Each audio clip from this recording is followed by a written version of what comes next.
discharging this duty, the court has a right to assume and does not assume that any fact or facts will be established as being your exclusive right and duty under the Constitution of the state of Indiana to determine from all of the evidence what has and what has not been proven. You have been selected as jurors.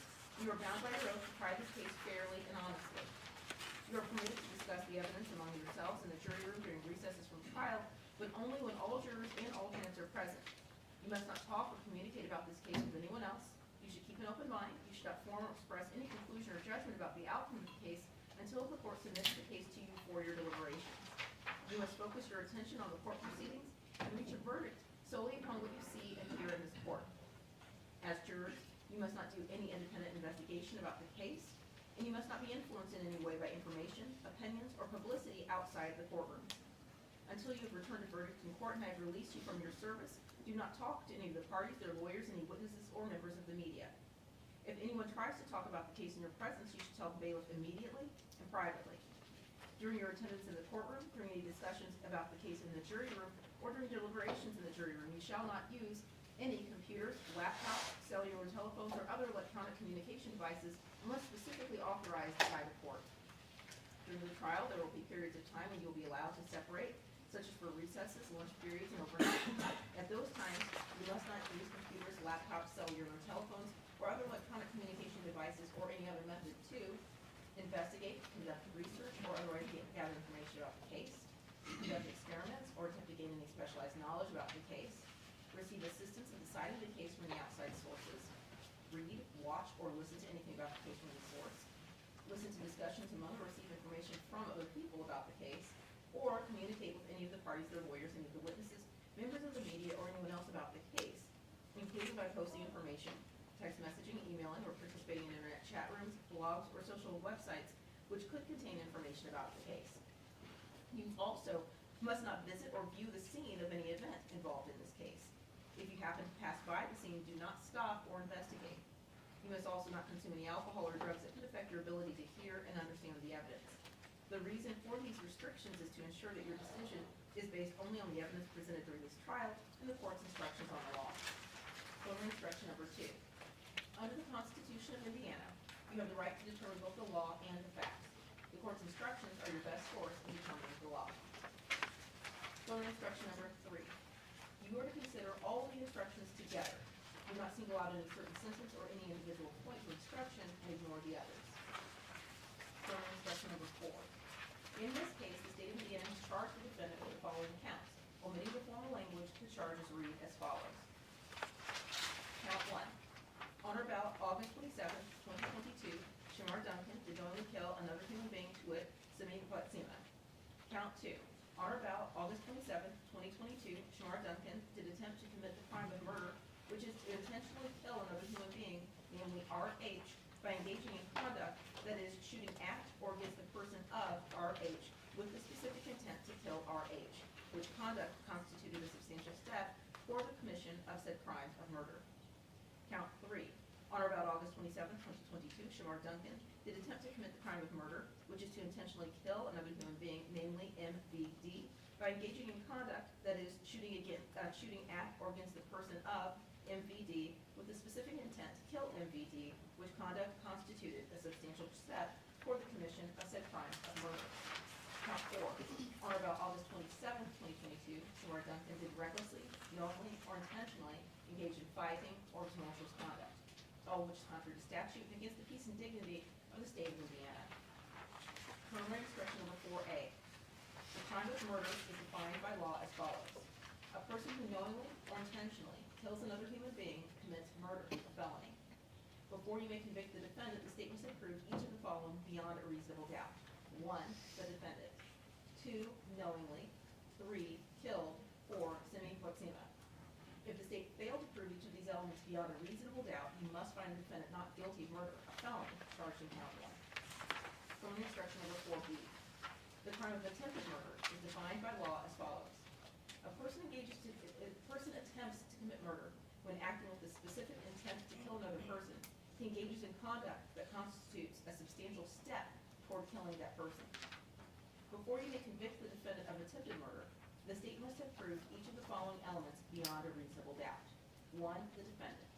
2. 2, acting with the specific intent to kill RH/Richard. 3, did shoot at or against the person of RH/Richard. 4, which was conduct constituting a substantial step toward the commission of the intended crime of killing RH/Richard.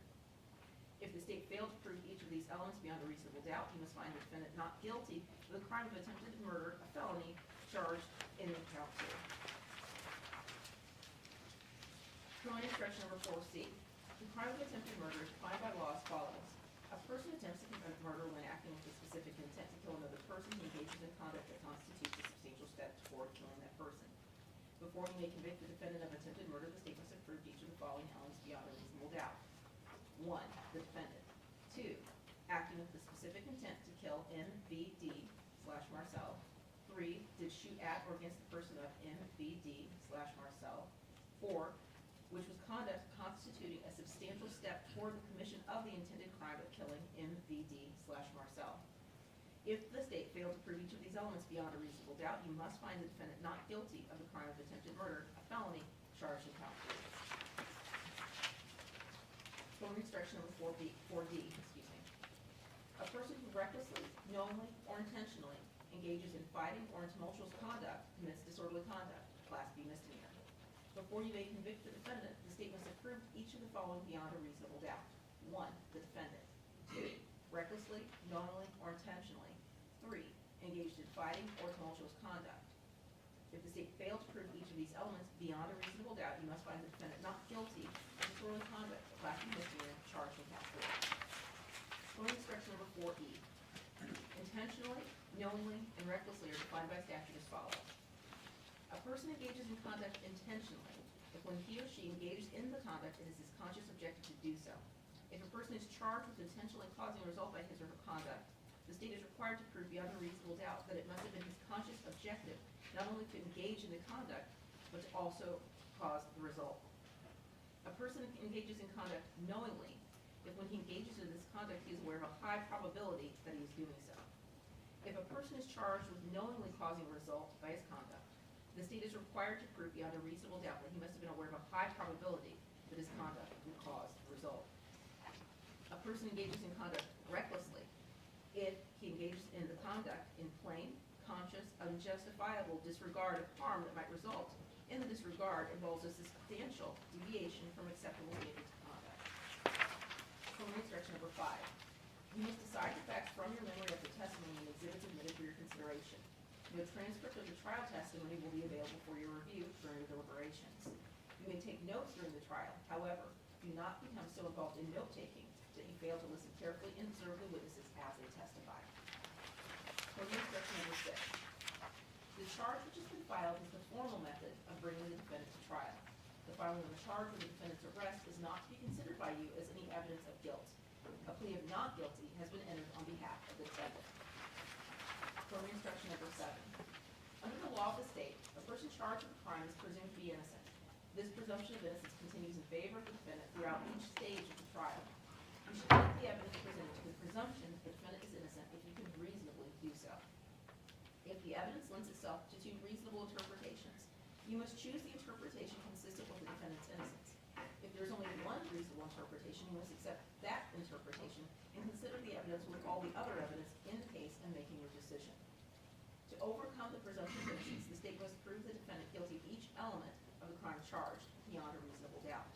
The defendant is not required to present any evidence to prove his innocence or to prove or explain anything. Summary instruction number 8. The burden is upon the state to prove beyond a reasonable doubt that the defendant is guilty of the crimes charged. It is a strict and heavy burden. The evidence must overcome any reasonable doubt you may have concerning the defendant's guilt. But it does not mean that the defendant's guilt must be proved beyond all possible doubt. A reasonable doubt is a fair, actual, and logical doubt based upon reason and common sense. A reasonable doubt may arise either from the evidence or from a lack of evidence. Reasonable doubt exists when you are not firmly convinced of the defendant's guilt after you've weighed and considered all of the evidence. The defendant must not be convicted on suspicion or speculation. It is not enough for the state to show that the defendant is probably guilty. On the other hand, there are very few things in this world that we know with absolute certainty. The state does not have to overcome every possible doubt. The state must prove each element of the crimes by evidence that firmly convinces each of you and leaves no reasonable doubt. The proof must be so convincing that you can rely and act upon it in a matter of the highest importance. If you find that there is a reasonable doubt that the defendant is guilty of the crimes, you must give the defendant the benefit of that doubt and find the defendant not guilty of the crime for consideration. Code instruction number 9. You are the exclusive judges of the evidence, which may be either witness testimony or exhibit. In considering the evidence, it is your duty to decide the value you give to the exhibits you receive and the testimony you hear. In determining the value to give to a witness's testimony, some factors you may consider are the witness's ability and opportunity to observe, the behavior of the witness while testifying, any interest, bias, or prejudice the witness may have, any relationship with people involved in the case, the reasonableness of the testimony considering the other evidence, and your knowledge, common sense, and life experiences. You should not disregard the testimony of any witness without a reason and without careful consideration. If you find conflicting testimony, you may have to decide what testimony you believe and what testimony you do not believe. You may believe all of what a witness said, or only part of it, or none of it. The quantity of evidence or the number of witnesses need not control your determination of the truth. You should give the greatest value to the evidence you find most convincing. Code instruction number 10. During the trial, the court may rule that certain questions may not be answered and or that certain exhibits may not be allowed into evidence. You must not concern yourselves with the reasons for these rulings. The court's rulings are strictly controlled by law. Occasionally, the court may strike evidence from the record after you have already seen or heard it. You must not consider such evidence in making your decision. Your verdict should be based only on the evidence admitted and the instructions on the law. Nothing that the court says or does is intended to recommend what facts or what verdicts you should find. Code instruction number 11. The trial of this case will proceed as follows. First, the attorneys will have an opportunity to make opening statements. These statements are not evidence and should be considered only as a preview of what the attorneys expect the evidence will be. Following the opening statements, witnesses will be called to testify. They will be placed under oath and questioned by the attorneys and or the jury. Exhibits may also be received as evidence. If an exhibit is given to you to examine, you should examine it carefully, individually, and without comment. When the evidence is completed, the attorneys may make final arguments. These final arguments are not evidence. The attorneys are permitted to characterize the evidence, discuss the law, and attempt to persuade you to a particular verdict. You may accept or reject those arguments as you see fit. Finally, just before you begin your deliberations, I will give you further instructions on the law. Code instruction number 12. If at any time you realize you know something about the case or know a witness or the defendant, you must inform the bailiff privately at your earliest opportunity. Code instruction number 13. Counsel will be given an opportunity to question all witnesses. When counsel have finished questioning witnesses, if you feel there are substantial questions that should be asked, you will be given an opportunity to do so prior to that witness being excused. The way we handle juror questions is to require you to write out the question on the question form and sign legibly at the bottom. The bailiff or a member of the court staff will retrieve the question and provide it to counsel to review and give it to me. This method gives counsel for both sides and me the opportunity to review the questions before they are asked, since your questions, like questions of counsel, are subject to objection. I will ask the questions on your behalf if deemed appropriate. There are a couple of matters for you to consider concerning questions. First, you cannot attempt to help either side. Second, counsel are trained attorneys and have spent much time preparing for this case. They know more about the case and witnesses than we do. Very often, they do not ask what may appear to us to be an obvious question because they are aware that a particular witness has no knowledge on that subject, or the question may be objectionable and they already know that. Third, rules of evidence control what can and cannot be received into evidence.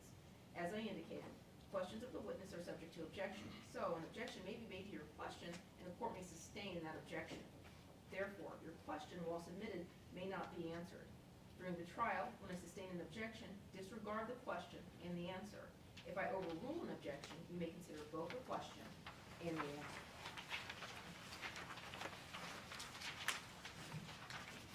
All right, at this time, both parties have the opportunity to make opening statements.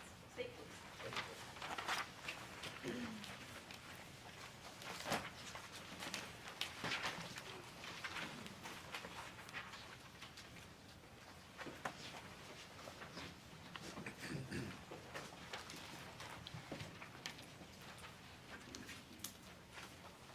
Simmie Poetsema devoted his life to serving his country. At a young age, he joined the Royal Netherlands Army, and worked his way into an elite special forces unit where he traveled the world helping, protecting, and serving. Unfortunately, on August 27th, 2022, here in Marion County, Indianapolis, his life was tragically cut short by the defendant, Shamar Duncan, downtown at the corner of Meridian and Maryland Streets. The defendant, after a fight, shot Simmie Poetsema in the back of the head. He shot one of his fellow soldiers, Marcel, in the leg. Shot another soldier, Richard, in the leg and the shoulder, and drove off. For that senseless act of violence, the defendant is charged with 4 crimes. Murder for knowingly killing Simmie, attempted murder for specifically intending to kill Richard, attempted murder for specifically intending to kill Marcel, and for disorderly conduct for starting the fight that started all of these events. And at the end of this trial, we will ask that you find the defendant guilty of all charges. Back in August of 2022, Simmie and a unit of the Royal Netherlands Army Special Forces were here in Indianapolis for a training opportunity. As you'll hear throughout this trial, and as I've already mentioned this morning and now, we will refer to the living soldiers only by their first names or by their initials. And that's because much of the work done by this elite Special Forces unit of the Dutch Army is classified. Where they go, what they do, and sometimes, most importantly, their identities are classified. When you think about them, you can think about the United States Navy SEALs or the Delta Force as an appropriate comparison for why we're taking these steps to protect their identities so that they can continue to do their work around the globe. That Friday night into Saturday morning, Simmie and his friends, his comrades, his colleagues, his fellow soldiers, they were in Indianapolis for a night out. They had been training all week, and after a long week, they were going to unwind. And in the early morning hours of August 27th, 2022, around 3 o'clock in the morning, a group of the Dutch soldiers, many of whom were in the Special Forces unit, were on Meridian Street. And at that time, they encountered the defendant, Shamar Duncan, along with 2 of his brothers, Robert and Tyrese. As we will hear, the defendant and his brother Tyrese started a fight. They couldn't have known that they were picking a fight with some of the most highly trained people in the world, but they did. It was a fight just with hands. No weapons, just a fist fight. And as you can imagine, the soldiers won. When the fight was over, they went on their way back to the Hampton Inn where they were staying, and that was the end of it. But as we will see, that wasn't the end of it for the defendant. He wanted revenge. And what we're going to see and what we're going to hear is that the defendant, along with his 2 brothers, got back into the truck they'd come downtown in. The defendant got into the back seat of that truck. The truck did a U-turn and positioned itself so that the so the passenger side of the truck was facing the Hampton Inn. And from not very far away, the defendant took aim with a semi-automatic handgun and started shooting into a crowd of unarmed people. The same crowd, some of whom had just been in the fight that he and his brothers had lost. We will see that shooting. We will hear those bullets. We will watch on hotel surveillance as bullets tear through glass, tear into the bodies of Simmie Poetsema, of his fellow soldiers Marcel and Richard. We will see Simmie collapse. We will see Marcel drag himself, because he can't walk, from the sidewalk into the hotel lobby trying to take cover. We will watch Richard run through the hotel lobby, limping for a gunshot wound in his thigh and a gunshot wound in his shoulder, getting to safety. Police arrived very quickly after the shots were fired. They immediately began investigating, and they quickly zeroed in on that silver truck, which, as we will learn, is a Ford F-150 with an extended cab. There's a 3rd door in the back where a 2nd row of seats are. They used surveillance video, license plate readers, and eyewitness statements to direct them where to go. And it didn't take long before the police caught up with the registered owner and driver of the truck that night, the defendant's brother, Robert Duncan. Robert cooperated with the police, gave a statement, and told them what happened. Robert will tell us, as he told the police, that he was driving that car, that he did a U-turn on Meridian Street because he couldn't go south because it was blocked off by the police, and they were headed north to go back home. Robert will tell us that he didn't know his brother Shamar had a gun in the car. He didn't want to have a gun in the car. Robert's not supposed to have a gun in the car. But unbeknownst to Robert, the defendant had a gun in the car. And before he knew it, he heard gunshots. And he turns back to see his brother, Shamar Duncan, shooting into a group of people outside the Hampton Inn Hotel in downtown Indianapolis. Ladies and gentlemen, as you heard from jury selection, one of the most important things that we're going to figure out over the next several days is what was going on in the defendant's mind. There doesn't seem to be a real issue that he's the one who pulled the trigger, but what was his intent at the time he did it? Well, as we'll see, the evidence in this case is going to show that the defendant's intent was simple. He was out to kill. He pointed a loaded gun at close range at a group of people and started firing. He shot one young man in the back of the head, left him with no chance of survival. Shot another young man in the upper thigh, causing him to bleed extensively, endangering his life. Shot a third young man in the arm and leg, endangering his life. And everybody who was in the pathway of those bullets was in danger from the intent to kill from the defendant. Because the evidence will show that the defendant is the person who pulled the trigger, because the evidence will show that the defendant intended to kill Simmie Poetsema, because the evidence will show that the defendant intended to kill Marcel, and because the evidence will show that the defendant intended to kill Richard, we will ask that you return a verdict of guilty on all charges. Thank you. Thank you. Mr. Martin, please. Thank you. I don't disagree with probably 90% of what Mr. Cheney just told you. Shamar and his two brothers, Robert and Tyrese, met at Robert's house during the evening hours of August 26, 2022. They were drinking. As a matter of fact, he'll tell you, as he told the police, that by the time they got downtown, he was intoxicated. But be that as it may, they were drinking, they were smoking a little marijuana. They ended up going to his father's house. They were drinking some more there. After they went to the father's house, they went to Broad Ripple. He'll testify that he's not really sure if they went into any bars in Broad Ripple or not. He just doesn't remember. Sooner or later, and it was definitely after midnight, they decided to come downtown.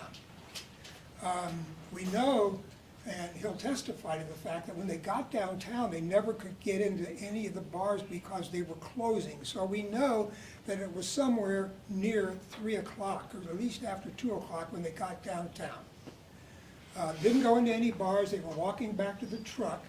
And this is where we disagree. I don't think you're going to be able, well, you may have to determine, but there's really going to be slight evidence on how this whole fight got started.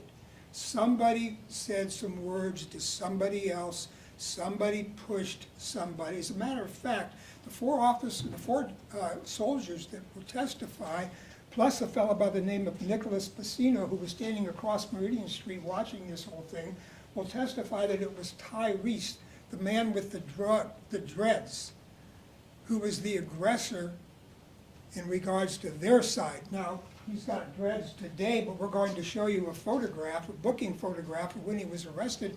That wasn't his hairstyle at that time. He wasn't wearing dreads. And almost everybody that testifies in this case as to what happened in regards to that fight and who was the aggressor, who started the fight, will say it was the man with dreads. Now, again, every soldier that's going to testify in this case is given a prior statement. Every soldier, save one, that's going to testify in this case has been deposed by the defense, and nobody really seems to know exactly how this thing got started. Now, Shamar's going to testify that when they were walking back to the truck, a woman who was with these soldiers, in the vicinity of these soldiers, made a comment that they didn't like, and he walked up to the woman and asked her what she meant, and then things kind of got started at that time. Tyrese was basically cold cocked and knocked out. Maybe not knocked all the way out, but I think there'll be testimony that his head hit the concrete and he was pretty much cold for a few minutes. He'll testify that he didn't start the fight, but you know, there was from 9 to 12 soldiers against 3 men, and he had several people. He'll testify that he had several people hitting him, and he was hitting back. He was defending himself, yes. When the fight was over, it's true, the truck was parked right across the street from where the fight was and just a few feet from the Hampton Inn. They got into the truck, he was in the back seat, Robert was driving, Tyrese was in the front seat, and they did a U-turn, pulled around in front of the Hampton Inn, and we're going to have to hear from Robert. There may be testimony that they had to stop because of a red light there at Meridian and Maryland, or there may be testimony that they just stopped or slowed down remarkably. He did fire a 9mm weapon into that hotel. And he'll tell you, he didn't mean to kill anybody. He'll tell you that he kind of did it in blind rage. He'll tell you that, you know, this happened so quickly that he really didn't have, you know, time to really form any logical intent. As a matter of fact, one of the soldiers is going to testify that the shooting occurred within 30 seconds to 2 minutes after the fight ended. Now, that may be underestimating it, but it happened so quickly. Now, in regards to the attempted murder, and don't forget, when you hear the evidence, or when you hear the testimony of the soldiers, remember, this happened at 3:30 in the morning, and they'll all testify that they had been drinking. 7 or 8 beers, not sure if they were draft or bottle or whatever. They'd been out since 7 or 8 in the evening, and it was 3:30 in the morning. They've been going from bar to bar, some of them.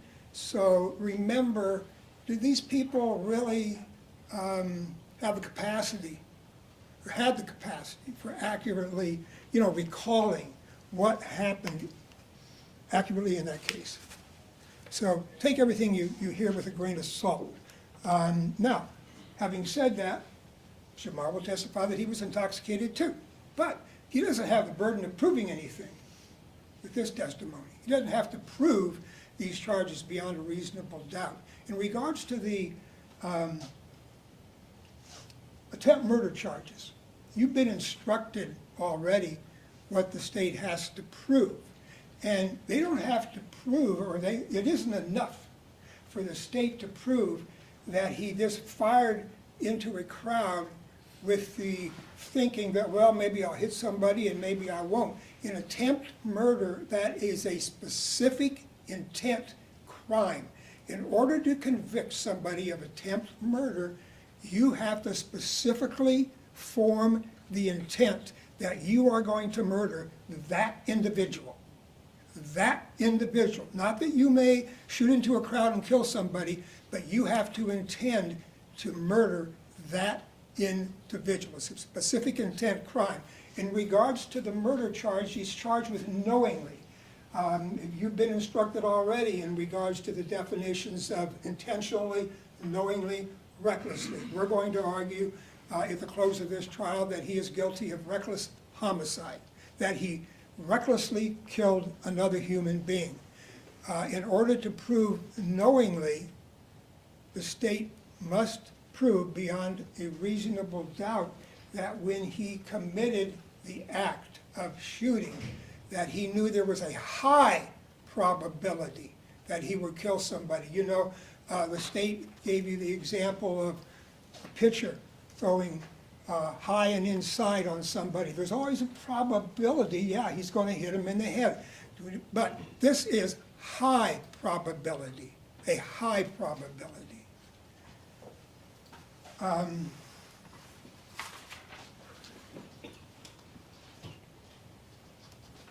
So we're going to argue reckless homicide, and we're going to argue that in regards to the two individuals that were wounded,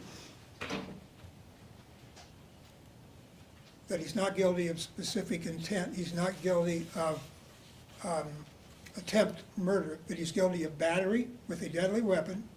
He's guilty of battery causing or resulting in serious bodily injury. And we're going to ask you at the close of this trial to return a verdict to reckless homicide, battery with a deadly weapon, battery resulting in serious bodily injury. Thank you.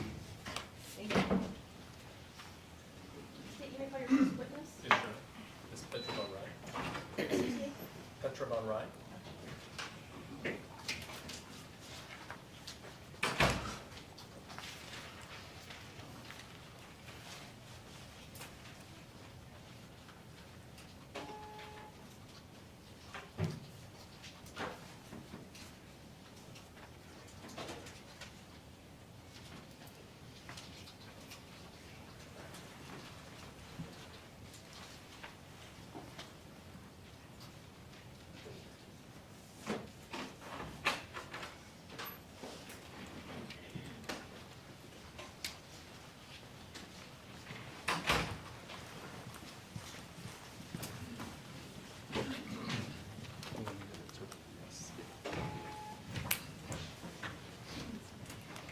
You can be seated. I will swear now. Do you swear or affirm under the penalties of perjury the testimony you're about to give will be the truth, the whole truth, and nothing but the truth? Yes, I do. Would you please state your name? Abraham Grunewald. Would you please explain your qualifications to interpret? I've been an interpreter for 25 years in multiple courts around the United States, conference interpreting, and I'm here today as well. And do you swear or affirm that you will accurately interpret these proceedings? Yes, I do. Thank you. Ma'am, if you would please raise your right hand. Even je rechterhand omhoog doen. Do you swear or affirm under the penalties of perjury the testimony you're about to give will be the truth, the whole truth, and nothing but the truth? Wil je de hele waarheid vertellen, niet alleen de waarheid wat er vandaag verteld wordt? Ja. Thank you. Yes. Would you please state your name? Even je naam vertellen. Petra. Petra. Your full name, please? Petra van Rijn. Petra van Rijn. Thank you. Go ahead. This is going to make your voice a little bit louder. Okay.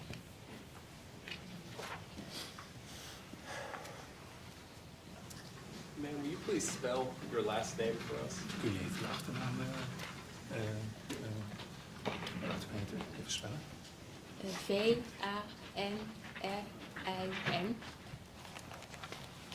Just a moment, let me get this chair in. Take your time. Maar ik doe nog even.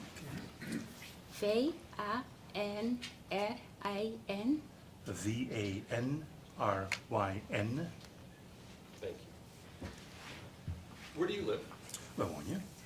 Ik woon in Leimuiden. Ik woon in IJmuiden. Leimuiden. Leimuiden, met een L. Is that in the Netherlands? Ja. Is dat in Nederlands? Sorry, ja. Ja. In het Nederlands. Yes, in the Netherlands. And ma'am, you speak some English, is that right? En je spreekt wat Engels? Een beetje.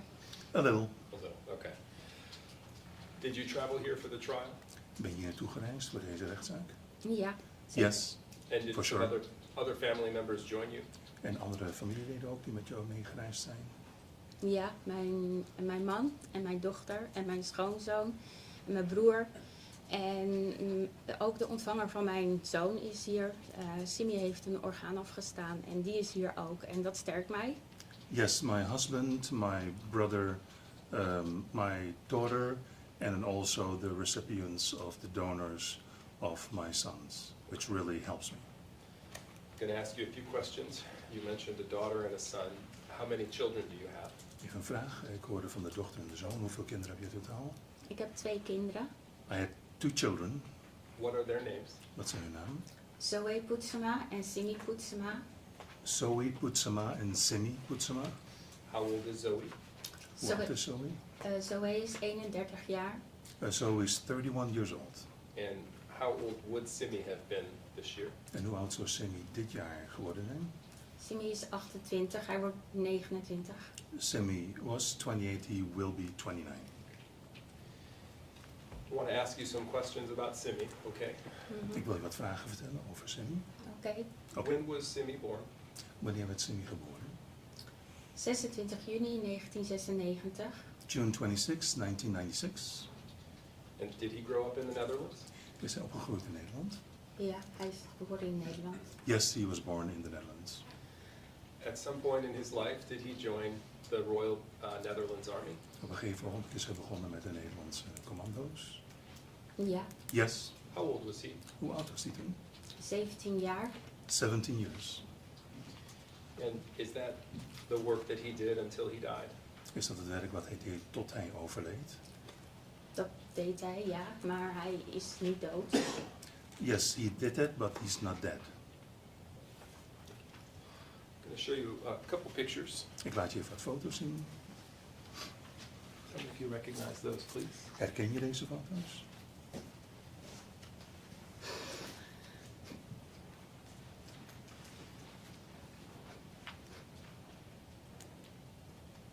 Take your time. Neem de tijd en rustig aan.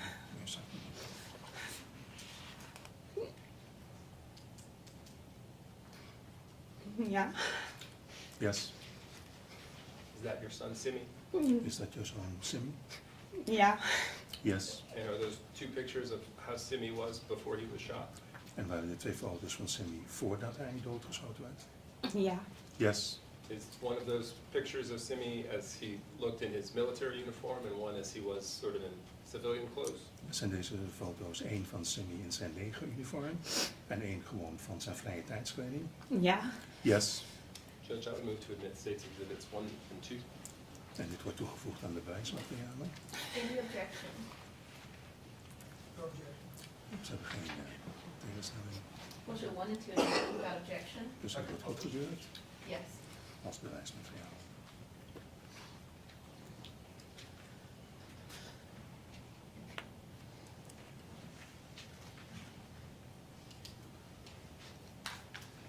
Is that Simmie? Is dat Simmie? Ja. Ja. Yes. Is this also Simmie? Is dat ook Simmie? Ja. Yes. Just have a few more questions for you, ma'am, okay? Ik heb nog een aantal vragen voor u, als dat oké is. Ja hoor. Yes, of course. In August of 2022, did Simmie travel to the United States for training? In augustus van 2022 is hij naar Amerika gereisd voor training. Ja. Yes. And did that training bring him here to Indianapolis? En bracht die training hem hier in Indianapolis? Ja. Yes. When did you learn that Simmie had been shot? Wanneer leerde jij of hoorde jij dat Simmie was neergeschoten? Toen ik terugkwam van boodschappen doen, ik ging boodschappen naar mijn ziekmoeder brengen. En toen werd ik gebeld door Defensie of ik thuis, want ze hadden een mededeling over Simmie. I was grocery shopping in Holland, and after that I came home and was called by the Defense Department that something had happened to Simmie. And did you come here to the United States? En kwam je toen hier naar Amerika? Ja. Yes. And was that to bring Simmie back home to the Netherlands? Was dat om Simmie terug te brengen naar Nederland? Ja. Yes. And you mentioned earlier in your testimony that Simmie was an organ donor. En je hebt eerder verteld dat Simmie een orgaandonor was? Ja. Yes. And did that happen here in Indianapolis? En is dat ook hier gebeurd in Indianapolis? Ja, dat is hier gebeurd. Dat was een grote wens van Simmie. Simmie wilde mensen helpen en hij wilde... hij had het beschreven in zijn nalatenschap dat... Yes, that's correct. Simmie really wanted to help other people, and it was written in his will that was his wish. And how old was Simmie in 2022? Can you repeat the question? How old was Simmie in Hoe oud 2022? was Simmie in 2022? 26. 26 years old. Thank you. I'm so sorry for your loss. Judge, I don't have any other questions. Sorry, helaas, jammer voor jouw verlies. Ik heb verder geen vragen.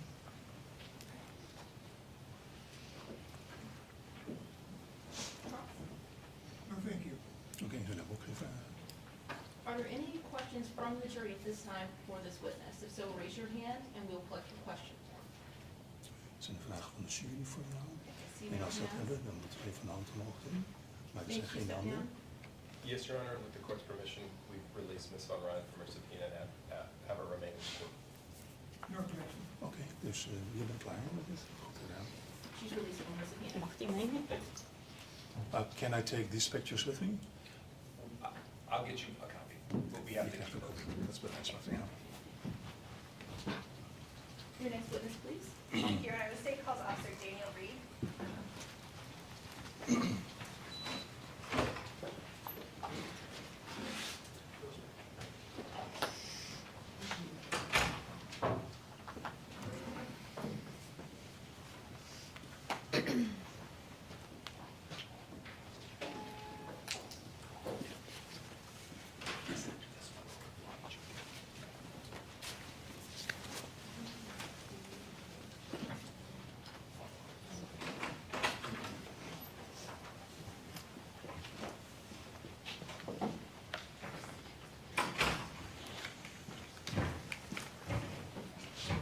Please raise your right hand.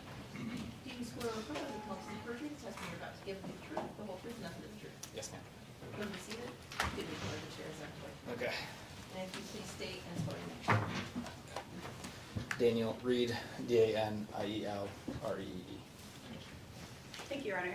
Good afternoon, sir. Good afternoon. If you could please introduce yourself to our jury and tell them where you work. I am Sergeant Daniel Reed. I work on Northwest District currently, late shift. And you work for IMPD? Yes, And how long have you worked for IMPD? 10 years.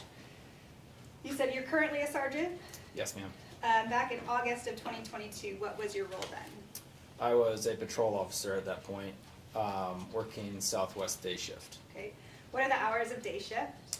Day shift is 05:30 to 1400, so 2 o'clock in the afternoon. Were you working on August 26th into the 27th of 2022? Yes, ma'am. Were you working day shift? No. What were you working? So I was working late tack shift. The hours of late tack shift are 1900 to 0330, kind of bridges the gap between middle shift and late shift hours. Was that your normal hours and normal shift and normal where you work? No. Why were you working there? So tack shift is kind of it is an assisting shift to help downtown district with 911 calls, regular runs. It was put in place to kind of help out with the uptick in activity downtown and keep things in order. And so, kind of an overtime shift? It's an overtime shift, For correct? officers to help out? Yes. Did you work the overtime shift, that late tax shift downtown, did you work it regularly? Fairly regularly, yeah. And what were you doing while you were down there, generally? Generally responding to 911 calls. Anytime we get a 911 call, it gets dispatched out, and I would take those calls. Was traffic usually blocked in the downtown area? Generally around the later hours, 10 o'clock or so, it gets blocked on Meridian Street, along the bars from Georgia Street south to South Street. And why is that? There's a lot of pedestrian traffic in there. It keeps vehicles from going through, helps pedestrians' safety and everything like that. Since we're talking about the downtown area, Your Honor, if I may approach the witness. Yes. I'm going to show you a couple of photographs, maps, and see if you recognize those. States Exhibits 3 and 4, preliminarily identifiable. That way, do you recognize those? Yes, ma'am. And are those, does that show some of the areas that we're going to be talking about today It does. accurately in States 3 and 4? Yes, ma'am. State would move to admit States 3 and 4. No objection. Also 3 and 4 admitted without objection.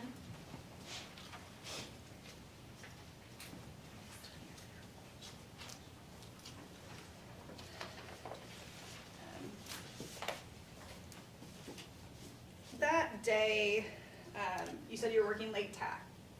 Remind us of the hours of late tack are. 1900 to 0330. Did anything happen near the end of that shift that caught your attention? Yes, ma'am. And what time was that? That was approximately right around 0330, a little after. Okay. Where were you at? I was leaving the downtown district roll call, which is around Jackson Place and Meridian Street. Okay. So if we're looking at States Exhibit 3,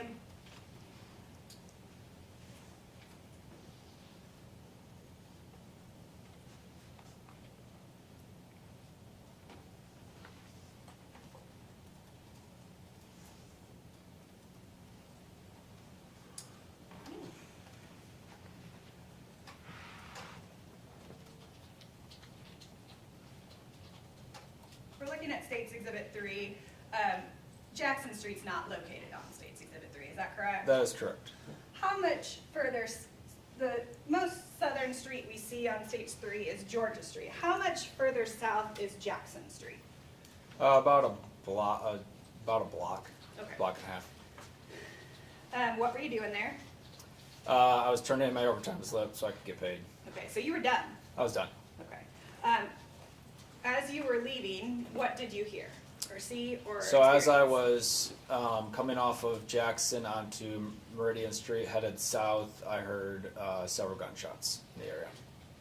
When you say several, what do you mean? 6 to 7. Okay. And what did you do in response? So I continued south for a little bit towards South Street. Gonna check that area first, then Could you tell how close those shots were? I could not tell exactly where they were. A lot of stuff echoes off downtown the buildings, so you can't tell exactly Okay. where I was. Did it sound like it was coming from the downtown area or from outside of the downtown area? Downtown area, it was very close. Okay. So you said you were headed southbound on Meridian, is that correct? Correct. What happened next? So about the time I reached South Street, the call came out that there had been shots fired. So I went around the block, en route there, got dispatched onto the run. Okay. And what does that mean? So, control or dispatch puts it out over our radios. I mark responding, comes to my laptop in my car. You were off duty though? I was head and logged out, so I was technically off duty, but I am able to continue on the runs at any point. And you were pretty close? I was very close. Okay. Where did you go? So at that point, I went to the dispatched address, which was the Hampton Inn. They're on the corner of Meridian and Maryland. And do you see the Hampton Inn on States 3? I do. Could you put an X kind of on the corner of wherever you went? So, right about there is where I parked when I rolled up. And you marked that with a red X, is that correct? Correct. When you get there, what do you see? Do you want us to save this? If Or the no? court would so choose, yes. This will be 3A then. Thank you, Judge. What was the question again? I'm sorry. Thank you. What did you see when you got there? As I arrive, I see a lot of people outside. I can't give you an exact number, but a large group of people outside the front door. A lot of commotion, screaming, talking. Did you notice anything that would need your attention outside? One person was lying on the ground just outside the front doors of the lobby. Was he alone? He was not. There was a lot of people around him. People trying to help him? Yes, correct. Did you remain outside? I did not. Where did you go? I went past him into the front lobby, through the sliding doors, and into the main lobby of the hotel. And what did you see when you got inside? There was another individual who had apparent injuries, who was being treated by civilians there in the lobby. What did you do at that point? At that point, I quickly checked him. I realized that they were doing as best they could to help him with his injuries. I continued farther into the hotel to look for other victims. Did it appear that people who were helping victim number 2 or the one inside, did it appear that they knew what they were doing? Yes, ma'am. If they weren't, would you have stopped to help? Yes. Okay. What did you do next? So several people pointed and kind of were stating that somebody else was injured in the back. I went with them and located a third victim in a closet. What did you do at that point? What did you observe about him, and what did you do? He was very pale, gray. There was another individual with him kind of explaining, he's been shot here, and pointed to wounds at that point, kind of checked him over, quickly assessed him. He was awake, he was breathing. I went out to get some shears to cut off his clothes, look for further injuries. And did you do that, and were you successful? Yes, I did that. That evening, were you equipped with a body-worn camera? Yes, ma'am. And I see you are wearing a uniform today. Do you have your body-worn camera with you now? I do not. Okay. Does it fit within what you are wearing now? Yes, it does. And where does it fit when it usually sits? So it sits right here, right on the front. It's unobstructed view of whatever I am walking straight in front of me. It captures that footage. Kind of like a cell phone? Pretty much, yep. And how does that record your activities, and when does it activate? So it can activate a couple different ways. The most common is every time we arrive to a dispatched run, it automatically kicks on. It gets within a certain number of footage of that dispatched address, and it self-activates. Does it capture when you get close to things, or as soon as it activates, does it kind of go back a little bit? There's about a 30-second replay with no audio of what was recorded beforehand. So it kind of goes back about 30 seconds. About 30 seconds, yep. Where you cannot hear what's going on. Is that Correct. fair? I am going to show you States Exhibit 5, if I may approach, Judge. Showing you States 5. Do you recognize that? I do. Is that your body cam? That is a part of my body cam. Part of your body cam? Part of my body cam, yes. And you watched it? I did. Put your initials on it? Yes, ma'am. Is true and accurate of what happened and what you saw that night That is on correct. August 27th, 2022? Yes, ma'am. State would move to admit States 5. No objection.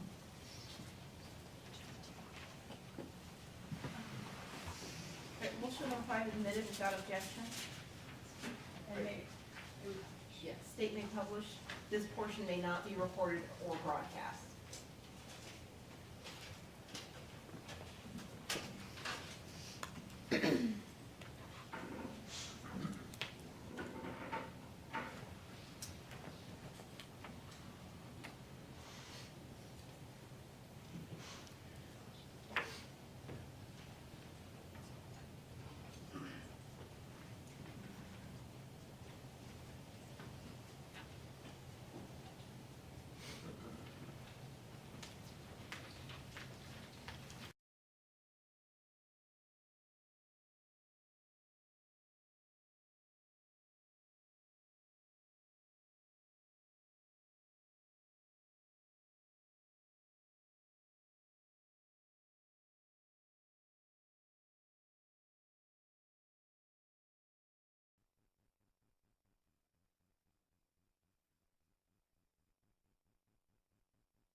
you went and got shears Correct. to cut off the pants and shirts of a couple of the victims. Why did you cut them off versus try to pull those pants off?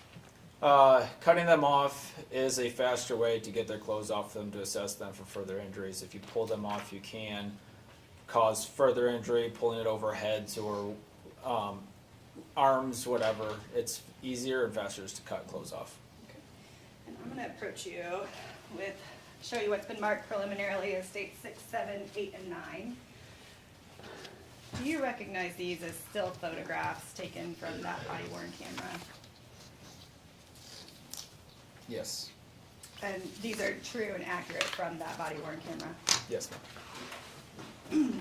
State would have moved to admit states 6 through 9 inclusive.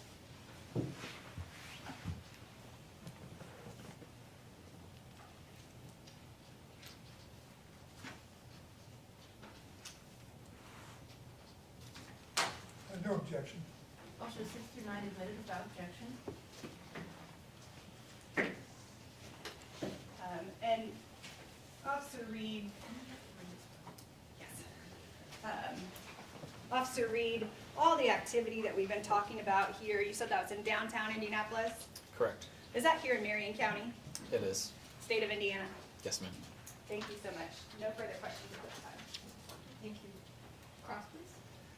Thank you. Officer Reed, what time did that call come out? Do you have any way of recording that or noting that on any of your reports? I don't know the exact time. It would be in the CAD information. Okay, but you were done with whatever overtime shift that you were working at that time, is that correct? Just about, yes. And you went back down to Jackson Street in order to turn in your time slip or get paid or something like that? That's correct. What time would that have been? That it's anywhere between 3:15, generally between 3:15 to 3:30. I can't say exactly what time it was. And how long after that approximately did the call come out?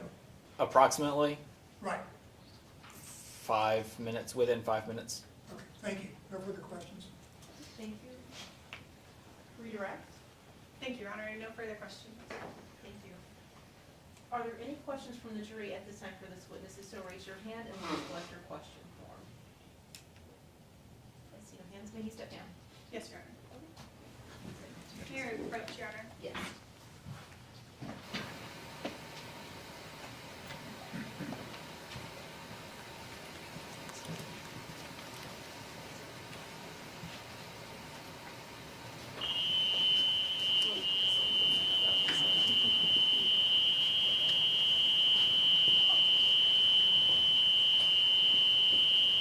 Sorry.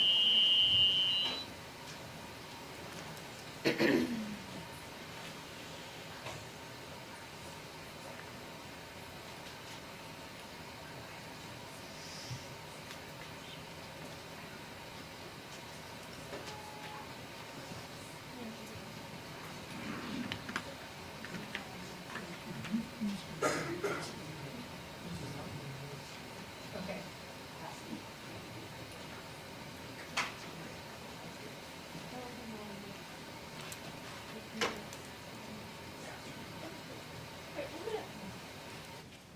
Alright, we are gonna be in a brief recess, about 15 minutes. We'll stand up, take a break, and drink water, and then we'll come back for our next witness, okay? All rise.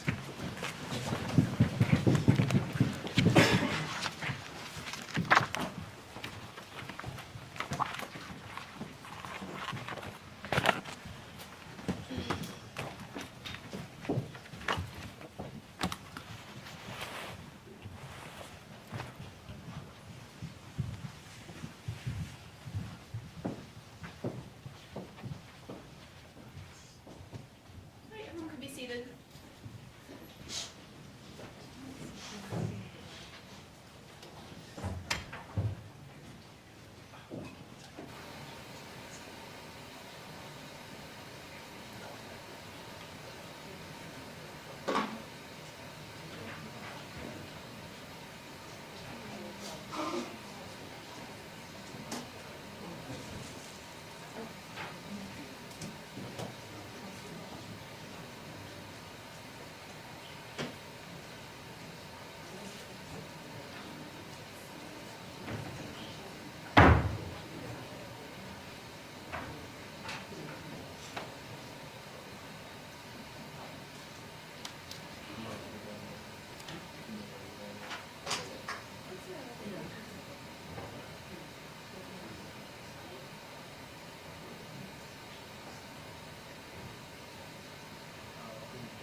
Used to it in Wisconsin.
Just as a friendly reminder, we're not to have any cell phones at all in the courtroom or on, so please, if you have your phone on, please go on out to the lobby there to use it. Thank you.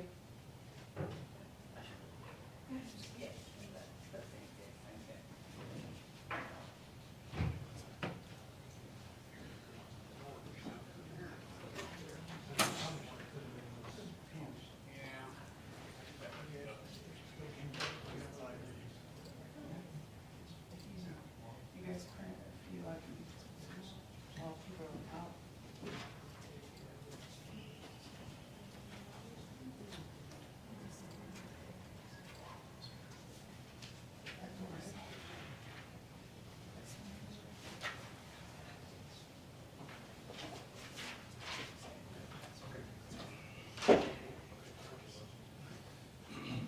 Are you printing this, Jacob? I am.